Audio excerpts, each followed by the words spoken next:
Hello,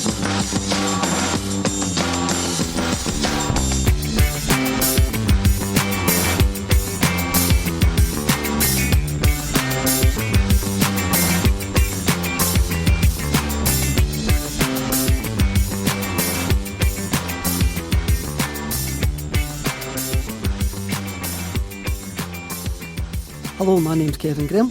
And I'm Declan McConville. And welcome to A Celtic State of Mind. Today, our guest is Jenna Burns. First and foremost, she's Tommy Burns' daughter, but she's also a trustee of the Tommy Burns Skin Cancer Trust. Jenna, welcome to A Celtic State of Mind. Thank you, thanks for having me. How are you feeling? Good, I'm a bit nervous. I've never done anything like this before, but happy to be here. You'll be fine, you'll be fine. Now, the first question is, who is your Celtic team, the Celtic team that you'll never forget? I suppose for me it's probably the team that beat Airdrie in the cup final, 1995, was it? Mm-hmm. I think because that's probably my kind of earliest memories, and it was such a good time for us as like a family and stuff like that, and for my dad, and but probably out with that then it would need to be the Invincible team, because obviously there's great memories of that whole season. And I take my nephew to the game, so he comes with me. We were at Hampden when Tom Roderick scored and stuff like that, and it's just a memory that will live with me forever. So probably both of them, I would say. Events of the last couple of weeks, has it tainted that Invincible season any for you? No, I wouldn't say so. I don't know. I mean, I know obviously everybody probably expect him to leave at some point, possibly in the summer, but in the way he went maybe wasn't what MD would have expected or hoped for, kind of thing. But for me, it doesn't change, especially that season, it doesn't kind of change anything. Do you know what I mean? Obviously, there's a lot of disappointment, but I don't really think it's something to dwell on. Do you know what I mean? I think everybody just needs to kind of move forward. But no, it doesn't taint that for me at all. I think as well as that, your dad, Brendan, seemed to have a connection with your dad. He explicitly said that when he came to the club, his first day, and then at the commemoration last year that Gordon Strachan and stuff was at, he spoke and he got quite emotional as well. Yeah, he did. He was, when we were down at Reading, I don't have any memory of Brendan at all, to be honest, but I know that his then wife's parents worked in Reading. I think one was like the kind of stadium manager and one was hospitality manager, something like that. And they were a lovely family. They were really, really nice. I think they had something like 5 daughters, and we kind of spent a bit of time with him and stuff like that. So I know at the time, I think he was coming through as a coach. So I don't remember him from then, but obviously over the years, even when he was at Liverpool and stuff like that, I know a few stories kind of came out where he'd mentioned my dad and stuff, which is obviously, it's nice to hear, do you know what I mean? And you hear a lot of it, so it's lovely. But yeah, and at the time, obviously, when everybody was so kind of taken by him, like that day, we were up at Celtic Park welcoming him with everybody else, and obviously mentioned my dad and stuff, so it was nice. And then, as you say, at the Celtic Graves kind of service thing that they done, they got emotional then. They actually took pelters for that, because Michael Burns got up after him to speak, and he was like, I'm not going to do a Brendan, I'm not going to cry and all that, do you know what I mean? I was like, oh my God, give the guy a break. But yeah, no, I always kind of spoke really highly of him, so, which is obviously nice for us to hear. This is going to sound like a strange question, but what was your introduction to Celtic? Do you know, believe it or not, I actually think it was probably when we were at Kilmarnock. So I think my dad left to go to Kilmarnock when we were in, so it was about 1989, so I'd have been about 4. Mm-hmm. And I remember when obviously they got up into the Premier League then, and Celtic coming down to Rugby Park to play. And excuse me, George McCluskey played for Kilmarnock at the time as well. And he's got 4 kids, and his oldest daughter Leanne was absolutely Celtic daft. I remember her being in the Kilmarnock Players Lounge, but with the full like Celtic bonnet, scarf, flag, like you name it, should the whole lot. And at the time it was like John Collins and Simon Donnelly and stuff like that, so it probably wouldn't have been long before like we went back. And obviously like we were Celtic supporters, do you know what I mean? It's just, you don't know why you are, you just are, do you know what I mean? So even then, like, it was kind of funny seeing Leanne obviously there supporting Celtic, even though our dad was playing for Kilmarnock and stuff like that. So there was always a wee bit, for everybody, a bit of kind of, like, you wanted Celtic to do well, and then when they came to Rugby Park it was a bit like, oh, do you know what I mean? You didn't really know who you wanted to win. So when Tommy got offered the Celtic job, what do you remember about that time? Was it a big deal in the household? Was it different from Kilmarnock? Yeah, I mean, a lot. I mean, Kilmarnock was like, it was such a great club. We had such a good time down there, and it was a real kind of family club. And I think, like, I've got memories of working in the Players Lounge on a Saturday and getting like a £5 in a wee brown envelope at the end of it, just for serving tea and obviously was giving me something to do, do you know what I mean? So I never even, I think, watched the game half the time because I'd be down kind of helping the girls that worked in the kitchen and all that kind of thing. So you could do that, and then obviously when you go to Celtic, it's a much bigger scale. But what I do think is like one of the qualities that I think my dad had was he'd go into anywhere and sort of bring people together, do you know what I mean? So possibly the same when you went into Celtic, you then knew everybody's name, for the guy that opened the door when you went in, to the girl that was serving the tea, to the guy that showed you your seat and stuff like that, do you know what I mean? So I feel as if he kind of brought that back with him. I don't know what it had been like before we were there, but certainly kind of felt the same when we get back there as well. What was the match day like for you when your dad was the manager of Celtic? Well, I would always go in early with my dad, and he was kind of first in and last out, so we would I've got like the memory kind of driving up, and obviously it's a totally different road now going up to Celtic Park, which for me is actually quite sad because it's like it's not what you kind of grew up with, do you know what I mean? So we used to go down past, it was like the Hampden taxi office down by the Oatlands, and it was like, do you know what I mean? So down there, and there used to be this dog that would chase the car and stuff like that, so all these kind of memories of that. And then going in, parking the car in the old school, we would go in, so it would be myself and Emma, and then Billy Stark's two daughters, Lindsay and Melanie, and we would go in and sit in the office, and then the boys that were like the kind of under, I don't know, 16s or whatever at the time, so like Joe Hayes and John Paul McGovern and all that, they would like bring in our lunch days, do you know what I mean, while the team were all in having their pre-match meal, and we would get whatever was left over taken into the office for us. So and then we'd obviously go up and watch the game, and then like that, just wait for him at the end. And even when you're coming out at like 6 or 7 o'clock at night, there's still people kind of hanging about looking for pictures and stuff like that. So it was good. It was good. A lot of really good memories from then. Have you got any stories with kind of the big players that were there at the time? George Cadet, Paolo Di Canio, your dad had at Celtic? I remember when Paolo first signed, and he was staying in what was the West Point Hotel, which is up in East Kilbride. I don't even know what it's called now, and we went up to meet him, and he came in, so we were kind of sitting in the kind of coffee shop or whatever, and he must have been in the gym, and he came in with these wee like kind of, you know, like the 80s style running shorts that are all like tucked up at the side, like fluorescent yellow, I think, and this like slick back hair, and he was just so like nobody you'd ever seen at that time, do you know what I mean? Because I say we were used to guys like George McCluskey and Peter Grant, and then you've got this guy that looks like a total superstar, just quite kind of mesmerising. And then I remember when Pierre signed as well, he was staying in, I think it was the Albany Hotel in town, I don't know what that is now either, but I remember Dad going in kind of taking old like videos like Jimmy Johnson and all that, like taking them in for him to watch. So we get left out in the car obviously for about 2.5, 3 hours while he was in, trying to kind of explain to him what Celtic's all about. And I think it was really important for him that they kind of knew that. And then George Cadet, he got invited down for Christmas dinner, unbeknownst to him in the house, just showed up with his wife.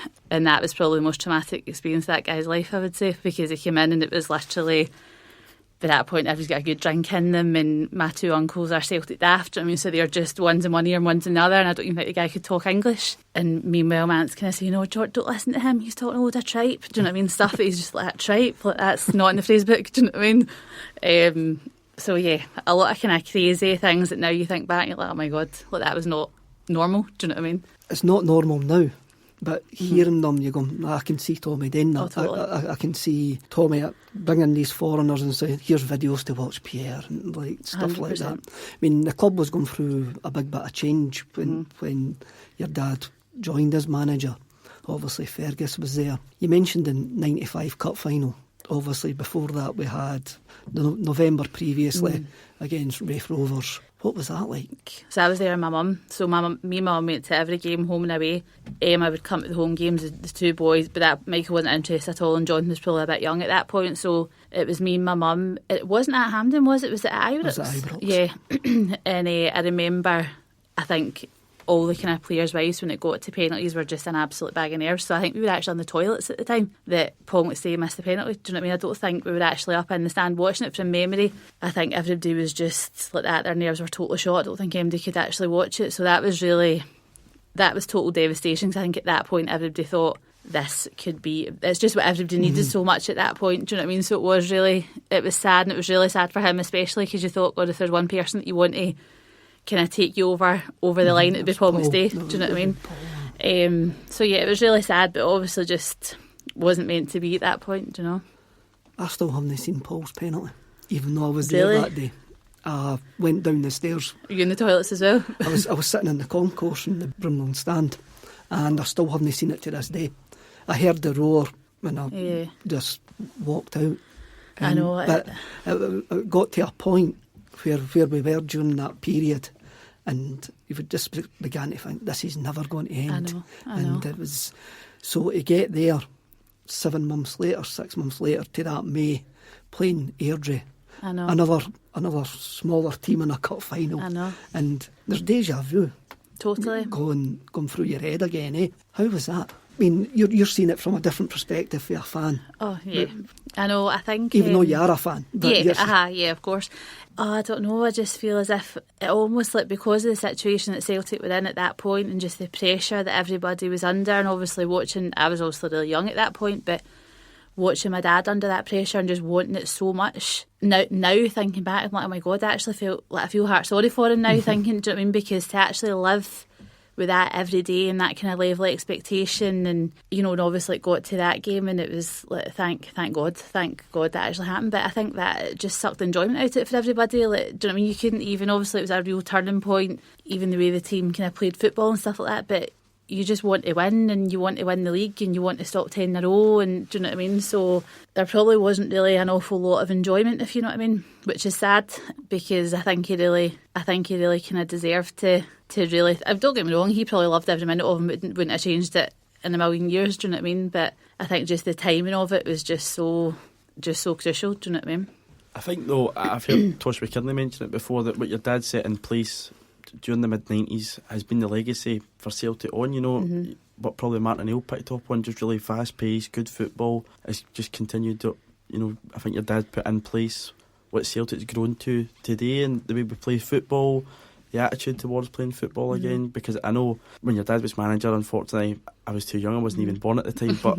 Oh, cheers. I know, cheers, Declan. Thanks for that. My dad had a season ticket at Hampden. It was there all through your dad's time. The football that Celtic were playing at the time, it was just really, really good product to watch. That team is remembered, and you talk to Simon, Jackie, Tosh and that about that team, and that's their biggest regret, that team never won a league. Totally. And there has been teams that have won other things that are not as fondly remembered as Tommy Celtic. I know. Especially that season. That season was, you used to burst to go. You really wanted to go and see. God, I get goosebumps when you're saying that. You really wanted to go and see that team. And you're talking about George Cadet. We just go back to that night that he made his debut against Aberdeen. The whole lead up to that, the whole SFA shenanigans, which was proved, and you're like, wow. I know. They were so. It was the start of something. I know. And I agree with Declan that we're now seeing. For me, Tommy's legacy is in like Callum McGregor, James Forrest, even Bruni, guys that have been there for ages, guys that have came through the youth system, Aidan, Stephen McManus, all played a big massive part, and that the seeds were sown in that time. Yeah, I agree, definitely. And what I also think is, like, when you're saying there's teams that have won things that maybe won't be as fondly remembered, and I don't think that was ever something that he was willing to compromise on. Do you know what I mean? Possibly to his downfall in the end. Do you know what I mean? But I think obviously as a supporter, and people talk about the Celtic way and how Celtic play football, and you know, dating back to the Lisbon Lions and stuff like that, so that's what people want, it's what they expect, it's what they associate with Celtic. And I think him as a kind of lifelong fan and just total worshipper of, if that's even a word, of Celtic, do you know what I mean? Like, I think definitely kind of wanted to bring that back, and I don't think he would have changed the way he played for the sake of getting further any quicker, if you know what I mean. People talk about him being a man manager, a people person, and I think he was one of the first new age of managers to come through who treated players differently, whereas before Alex Ferguson given the hairdryer, and he saw players, you hear stories like the Tommy Burns night that went in, Simon Ferry, the story that he told about him and Paul McGowan getting up to all sorts and your dad reprimanding them, but there was a genuine warmth and there was a genuine will to help players and improve players, not just as players but as people. Mm-hmm. Did that come across to yourself? 100%. And I mean, you talk about kind of man management within football, but I think he was like that in life with everybody. Do you know what I mean? Like, you could literally... He was very, very funny and really jovial and always up for a laugh and lifted the mood in a room as soon as he walked in, kind of thing. But you could also have the most kind of really kind of philosophical conversations and stuff like that, and really kind of thought-provoking chats with him and things like that. He was somebody that really, I think, probably spoke to every single person that he came across in life the way he would have with these kind of footballers and stuff like that. I don't think that was specific to his job. That's very much who he was a person. And even now, you know, I kind of meet people, I get messages on social media and stuff like that from people I've never met before who, even like yourself, Declan, do you know what I mean, that he's inspired, or they've said, you know, I had a really dark period in my life and I spoke to him and he kept in touch with me. And, you know, people that have been in really, really horrible places, do you know, and he's kind of helped them. And so I do think I can understand how that would have followed through into football and like that, having a kind of lasting effect on a lot of the kind of younger guys that are coming through now. The shark bait has such teeth. I don't need backup music, mate. Oh, the shark bait has such teeth there, and he shows in pearly white. Just a jackknife has old Maggie, baby, and he keeps it out of sight. You know when that shark bites with his teeth there, scarlet billows start to spread. The fancy gloves, dear, has old Maggie, baby. So there's never a trace of red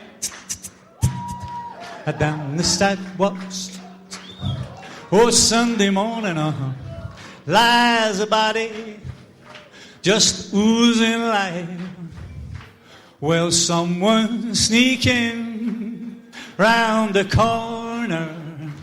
Tell me, could that someone be Mac the Knife? There's a tugboat down by the river, don't you know, where the seamen bag just a duping on down.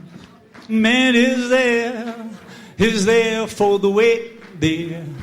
Say 5 will get you 10 old Maggies back in town. Here by Louis Miller, he doggone split the scene bait after drawing out all of his hard-earned cash. And now Mac Heath spins just like a jailer. Could it be my man's done something rash? I said, Jenny Dava, oh, Suki Tadri, look out for Miss Salad Lignon and old Lucy Brown. Oh, the line forms on the right, babe. And now that Mackie back in town. Look out, old Mackie is back. Yeah. Brilliant. I think what you were saying there, Kevin, about just being a good guy, I don't think you ever hear really anybody saying a bad word about him. No, I've never ever heard anybody maybe your mum, but you just Danny don't. McGrain. Danny McGrain. And I mean, one of my favourite pictures, it was my first birthday at Celtic Park, and my family were all there, and we had a bite to eat in the number 7 restaurant. We were walking about, and your dad comes out this door, and there's a picture of me, and he's got me in his arms. I'm only one of my baby. It's one of my favourite pictures, and it's me, my dad, and my brother, and it's something that I've always kept. And it's just, you know, he's passing through this corridor, he doesn't need to stop for us, but he's talking away to my brother. He was playing football, and he just spoke away to him, and it kind of sums him up as just that guy that just had so much time for anybody. It was always a smile on his face if he was talking to a supporter. I know. What I would say is, but there's probably somebody in the room somewhere waiting for him, and he was about an hour late. Do you know what I mean? To take pictures with you, because that's the kind of person he was as well. But he would always he could get away with murder. Do you know what I mean? Like, you couldn't be angry at him, or because you know that everything that he was doing was with the kind of best intentions. So like that, he could be an hour and a half late, but he was away doing this, or do you know? So. Aye. obviously, round about the time as a manager, you would have been primary school going into high school. Mm-hmm.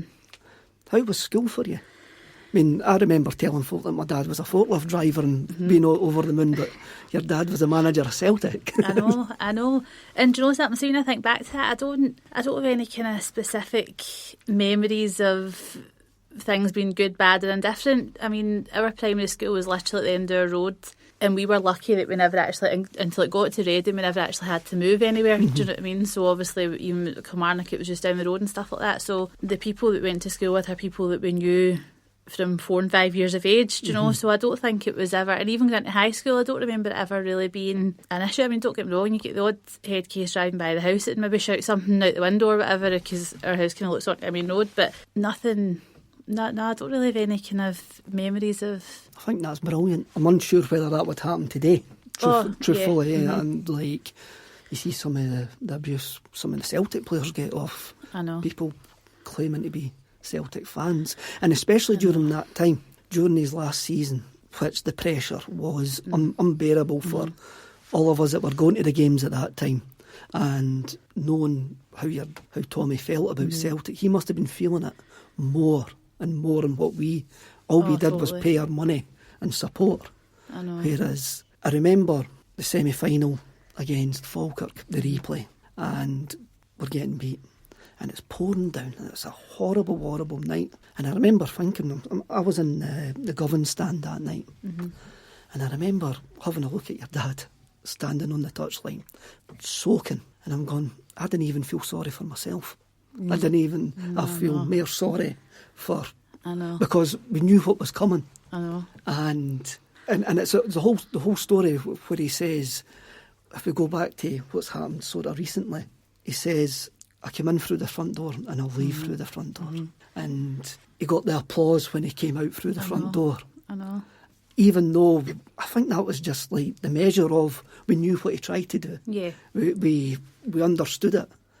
It never happened. I know. But I mean, I dare say there's probably people in that crowd that were probably wanted him to go because then he maybe wasn't going to do what they want him to do, but I don't think MD could have faulted him for what he kind of put into it, and like that, your heart was probably breaking for him, thinking, God, that's like me, being in the exact same position and being kind of forced out your job because it's just not going the way it should, and it happens to a lot of people, do you know what I mean? But kind of looking back on that, especially when you see him kind of coming out down the wee kind of ramp at the side and stuff like that, and I feel heart sorry for him. Even now I'm so gutted for him that it just never, he never got what he deserved. He really never, because he just put his absolute heart and soul into that. And I also think as well, like, he'd have worked there for nothing. Do you know what I mean? Like, I don't think there's another, I could be wrong, but I don't think there's another person that was a player manager, came back to work with the youth. Do you know what I mean? It just doesn't really, when people want to move up and move on to bigger and better things, he never. That's the only place he wanted to be. Do you know what I mean? Nothing else really kind of interested him. Do you know what I mean? He just wanted to be there so much. I think it probably put a smile on everybody's face when he came back and had such a big influence with Gordon Strachan, and it just seemed as if he was just having a ball of a time under Gordon. Did Gordon become quite a good... Oh yeah, yeah, but I think they became really good friends, and obviously Gary Pendry as well, and the goalkeeping coach Jim Blythe. So yeah, I think they had a great time. I think it was just a total carry on, to be honest. But how did that come about? How did his return to Celtic come about? Well, I think it was Kenny Dalglish and John Barnes that brought him back. Obviously working with the first team, and then I think when Martin O'Neill came in, he then became the head of youth, because obviously Martin O'Neill had his own guys and stuff like that, and I don't really think my dad was probably in his kind of plans. And so for me, again, sort of looking back on that era, I feel really quite sorry for him, because probably all he wanted to do was just be in that, about that whole kind of set up, and the whole youth thing, he did not have a clue. Like, that was literally like putting me in that job. Do you know what I mean? I think when it came to that, didn't really know how to set up this academy, and don't get me wrong, put a lot into it. Mazowie, like Ajax and all these kind of different teams, do you know what I mean, that already had that in place. When he was the manager, he spoke about going to see Ajax and go to all across Europe watching other teams. So I always thought that the head of youth job was perfect for him. Yeah, I mean, I think when it comes to just going in and coaching, yeah, because, you know, can build great relationships with people and probably a really good role model for how you want to live your life and stuff like that. But obviously to set up an academy is a lot more to it. I mean, it's even things like, right, next time, what do we want? What do we need? Is it indoor pitches, outdoor? Is it, do you know? So stuff like that was probably, you know, he probably only wanted to be on the training ground, like doing, like coaching guys, do you know what I mean? But obviously to set up the whole youth thing is a massive job, do you know? So it's probably, definitely I would say out with his kind of comfort zone, but I think clearly he made a kind of good job of that, do you know what I mean? So it was maybe the best thing for him, and I think something that he could then be really proud of, because even now, as you say, there's so many people that probably owe their career to him, do you know what I mean? I think if you look at two prime examples today, you've got Sean Maloney, who's at Belgium as a coach, and you've got John Kennedy, who's currently Celtic's assistant manager, which is your dad's legacy to two young Scottish guys that have ended up, I know, you know, taking on from what he's taught them. Definitely, and even the fact that a lot of these guys have actually just had careers. Do you know, because I think so many people come into clubs like Celtic and just think as soon as they walk through the door of any kind of contract that they've made it and that's it, they're set for life, and it's obviously that's not the case, do you know what I mean? But I think a lot of people that he worked with have actually managed to make a good living out of that, and as you say, like go on and become coaches and things as well, so which is quite inspiring, do you know, because a lot of people when their football career's over, that's it, finished, but to go on and become a coach and manage people is a totally different skill set, do you know? Kenny Dalglish brought him back. Were you still going to the games at that point? Yeah, at that point, yeah. So we had been down, obviously, Kenny took him down to Newcastle, and then from there we went to Reading, went to all the games down there as well, and then we came back up, just started going back to Celtic Park again. That was it. I take it your dad was over the moon going back absolutely. to Celtic. I mean, I think he would literally went back in any capacity. I think that when he gets sacked, I'm sure they offered him a youth role at that point, to which he turned down, which you can understand. But I think having gone away and getting the opportunity to come back in any capacity, I think he would have kind of bit the hand off you for it. So yeah, just delighted to be there, and then obviously made a kind of great success of the whole youth setup. And then when Gordon came in and obviously wanted him in the phone, you can understand why he would have been an asset to him, do you know what I mean? Because there was obviously the whole thing, he's not a Celtic man, and do you know what I mean, all that, which is a big deal for a lot of Celtic fans, so, and you can understand, but I think to have somebody there probably kind of bridge the gap a wee bit between him and like Gordon, probably the supporters, and possibly some of the guys in the team as well. He was also a coach, assistant manager of Scotland. Did you ever been involved in were you close to the Scotland camp when he was there, or? Yeah, we go to the Scotland games, and like they would go down to Cameron House and stuff like that and do their training. And there was a restaurant up in Newton Mearns that they would all go to before the games and stuff, so we'd kind of pop in and just look for a visit and stuff when they were there. But again, I think that was a really kind of tough time, and I think because of the type of person he was, and that he was all about how you treat people and kind of respecting people and stuff like that. And I think obviously Bertie Vogts didn't have the best kind of time as the manager, so I think, you know, he was really a bit kind of scunnered with the sort of treatment of him, because obviously it affects people's personal lives and their marriages and their children, and you don't see that side of things, do you know what I mean? But obviously, but you will see it, exactly, so you can understand it's not just a case of, you know, a headline in a paper or somebody putting something on social media, do you know what I mean? That's got kind of adverse effects. But and then obviously it was totally different when it was Walter and Ali, because I just think he's another just total carry on, to be honest. And I think he really enjoyed his time with them, which you would probably never have imagined a few years before that could ever happen, you know. But no, they had a great time, became really, really good friends. And I think Walter Smith was actually just like a babysitter to the other two. So under Gordon, he became a coach again. Celtic had a period of success under Gordon. What was that like, being a fan, seeing your dad? Oh, amazing, so good. Obviously like that, we would go, myself and Jonathan, my youngest brother, we would go to all the games. So and then Emma would come whenever it was a big game, because she's like that. But we had like great, I mean, see down Kilmarnock when Nakamura scored, and oh my God, like that's one of my best memories ever. And then obviously you don't see so much what's going on in the pitch, but seeing you see the footage after of them celebrating in the dugout and just pictures and stuff like that, you think, oh my God, that is just total joy, do you know? Like, and it's just so, it just adds a whole other dimension to it. Obviously, as a fan, you're absolutely over the moon and relieved and just so happy and great memories and stuff. But to actually see somebody that you just adore just experience that joy is just amazing. Also, the iconic picture against Spartak Moscow at the penalty kick shootout, that just summed up what everybody in the stadium that night was feeling. I think Gordon Strank said that's the only football picture he's got up in the house, is that picture. Really? And they're all running, and obviously your dad's jumping onto that big pile. He said, I think that's the only football picture he's got up, because it's just it's amazing. a picture of pure joy and emotion, you know. I know. I was in Tenerife for that game, watching it in the Hoops bar, and I think it might have been on BBC, and halfway through the penalty shootout it switched, so BBC went to BBC Two.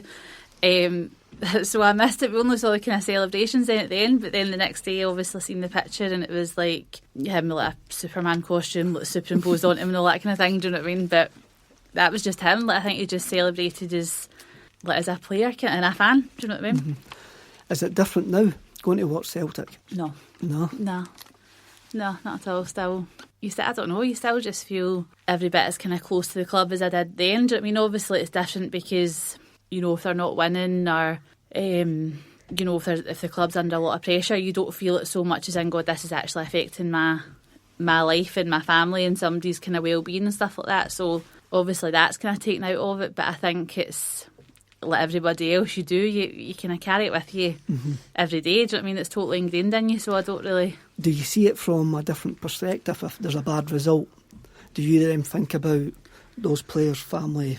Aye, I would say, I mean, we can play teams and maybe get a last minute goal and I'm like, oh, that's a shame for them. Do you know what I mean? Like, even though obviously I'm delighted that we won, but I think, do you know what I mean? But I think, God, that's a sin. Even like you said, the Dundee game the other day, and I was like, oh, that's a sin for Jim McIntyre at the end. Do you know what I mean? Because you know the pressure that they're under, and you're like, oh God, like it's more than a game. Do you know what I mean? I know it is for everybody, but for them it is. It's their livelihood, and it's the kind of pressure behind the scenes and stuff like that. It's unbelievable. We've spoke to players here, and I went to a supporters direct conference, and we were talking to Motherwell, and they're talking about its livelihoods. And exactly. we didn't see that. We only see we're jumping about going mental, but Jim McIntyre's sitting there going, that's unreal. There's the wee woman that works in the ticket office is sitting there going, oh no, am I going to have a job when it comes to the summer? I know. And we didn't see that. Just as match going fans, And obviously at Celtic's level, you know, a lot of these guys will never need to work again as long as they live anyway, but, you know, kind of further down the leagues and stuff like that, absolutely, like it's, you know, people are living wage to wage and stuff, do you know what I mean? They're not all on thousands and thousands of pounds every week. Your charity, when did it start? We set that up the year after my dad died, and I think, to be honest, at the time it was a total knee-jerk reaction. I think because when my dad was diagnosed and it was kind of like, right, okay, so it's melanoma, skin cancer, and we're like, right, okay, right, great, just get it cut out or whatever, like that's fine. You just, no idea like what it would lead to or how serious it was, or just so naive to it kind of thing. So I think, you know, you just don't want anybody else to kind of go through what your own family has gone through, do you know what I mean? Because it's absolutely horrible, and it kind of happens to everybody, but you think, God, if you get an opportunity to sort of help somebody or make somebody kind of think twice or whatever, then take it. So I would say that's kind of why we set it up. Tell us about what you've done recently. First. So we've done an Arctic trek in January, and it was supposed to be last March, and it got cancelled the day before it because all the airports were shut. It was when it was the beast from the east. So the bags were packed. We've got all sorts of hired equipment and all that I've just never want to see again as long as I live.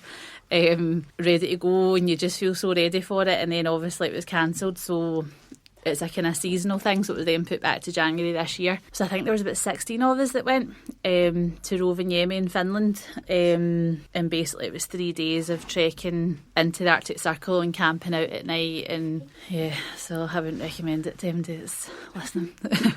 Who came up with the idea? Jonathan. Jonathan, who's in Florida, by the way, living. He came up with and got everybody to sign up for it, and then buggered off to Florida. So, so it was left to us to kind of see it through. And then Michael, he took not well a few weeks before, so he couldn't do it either. So it was myself and a group of just unbelievable people that just kept each other going every day, and you just see a really kind of a really different side to people in kind of situations like that. Just so much kind of strength and, you know, real kind of teamwork. Like if somebody's struggling, then, you know, when your own hands are kind of crippled because they're so cold, but no, they're in and out of your bag and helping you and getting stuff for you and things like that. So that was a really, really amazing experience, but would probably never do it again as long as I live. You came back and you had the first Tommy Burns supper at the Barrowlands Art and Design Centre. Mm-hmm.